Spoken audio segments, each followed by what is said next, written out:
Yeah, it's he's had it for a few weeks, and it's an injury that just needs managing. But it would have been easy not to appear, and I think when you then have probably one of the best nights of your life, it's a reminder to everybody that it's worth going through those things. And yeah, to see the joy on his face.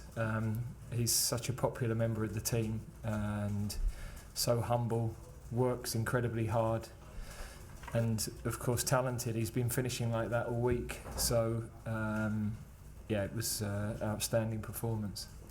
He's made huge progression with Arsenal and with himself as well, but how good could he be in terms of getting to that real elite level, which he's obviously pretty close to as it stands? Yeah, I think he's there. He you know, when he broke into the team at Arsenal, what struck us was that in a team that were having a difficult time, he was performing at a really high level. Then when the team were playing well, he was still a key player and performing at a really high level. So that says a lot about his mentality, his ability to deal with pressure, and that's the environment that we're in all the time. So no, he's exceptional to work with. James Robson. That forward line, those three, they worked really well together. They have a bit of everything, I suppose. Is that the sort of forward line that you can build the team around to win things? Probably not able to play them as much as you would like to, is it? Yeah, I mean, I think that it's always about balance, and we felt that there would be a little bit more space, that speed would be important tonight. We were patient at the right moments. I have to say that, you know, all of the team worked unbelievably hard to win the ball back quickly. So it meant then that when we won it, you know, a couple of the goals came from those quick regains and then the speed to exploit it. We got the wingers away one against one, which, you know, looked at the start of the game where the goals were going to come from. And then they've both arrived in it through the middle a little bit more to finish their chances. So yeah, with Harry always being one that's probably going to drop a little bit deeper, to have speed around him is a great asset to have. But I think for different games, different profiles of players are important, and of course you can never be sure that we're going to have everybody available. So that's why nights like tonight, when the team are going well, we said to them at half time, you know, you have to keep enjoying a night like tonight. You have to keep driving and finish it well, because it's not often you have the team at that sort of a moment, really. And Rashford is a completely different animal to this time last year. How important was it, that conversation you had with him last year when you left him out of the squad? Well, I don't know. I mean, he would be able to articulate that better than me. I'm sure in the end it's all about the players' response and what they do. You know, in the end, as a coach, you talk to players all the time. You try to press the right buttons, but in the end, it's always credit to the players if they take up the challenge and they have a season like he's had with the goals. And today he looked, you know, you assume Old Trafford playing for England is going to be a special night, but you've still got to then go and deliver. That comes with a certain level of pressure. And although the scoreline is, you know, outrageous, really, that wasn't really, you know, how you were expecting the game to be, because there's no evidence that Macedonia would suffer like that. There's no evidence that the game in the end would be as straightforward as it was, and certainly in the opening 20 minutes it didn't look that way. So it's huge credit to, I think our senior players have set a brilliant tone all week, and Jordan Henderson on the pitch tonight, he won't get the headlines, but the way he set the tone for winning the ball back and running forward and mixing the game up, I think was really important. Back to Don.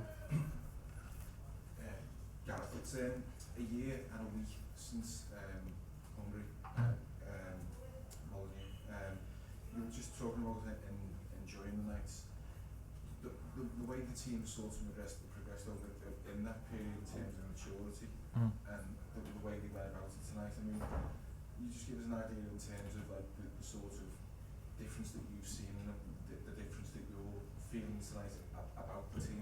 Yeah, I mean, I think when you look back, last summer, 4 matches, a couple of them behind closed doors need to rotate the squad, need to look at new players. So there were a lot of circumstances, as we knew at the time, around those performances and results. Post World Cup, I think we've hit a sweet spot where there's a hunger to go further than we've been, and a desire to keep pushing forward, but a confidence from the matches that we've played and the big nights we've been involved with, and the ability that they know they have. So that's a good place to be. We have to keep pushing them now, because they've set a standard in the last 4 games against different sorts of opponents, different environments, where anything can be possible. And I think they've been really good to watch.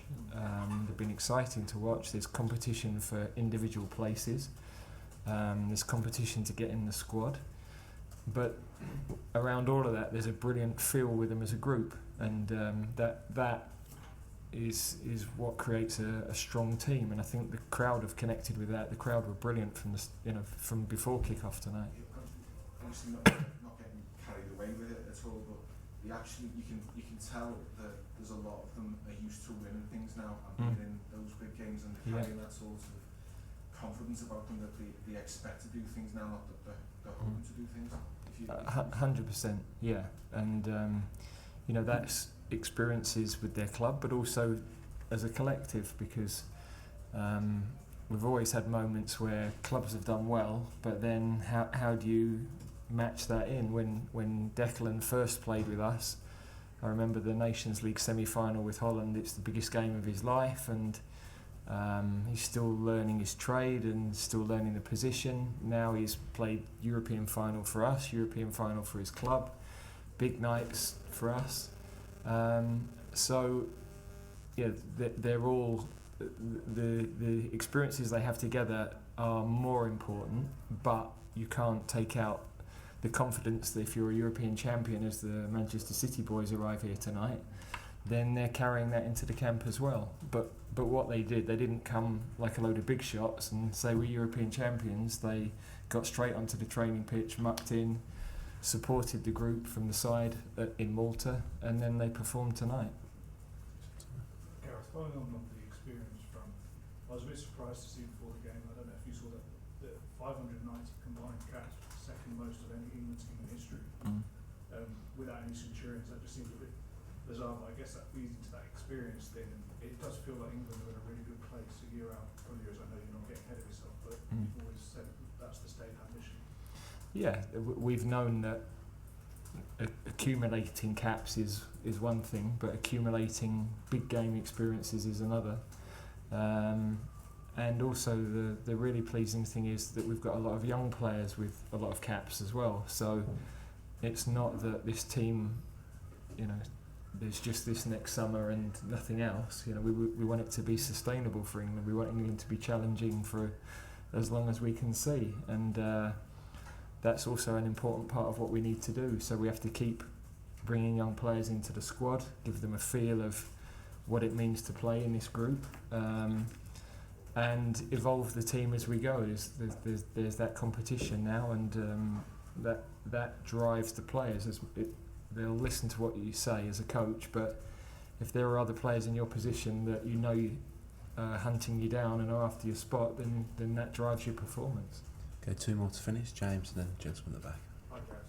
Can you just reflect on just the challenges of this season with a World Cup in the middle of it, obviously for the first time, the season finishing this late, and just sort of how much you're looking forward to a more conventional season next season with a Euros in it?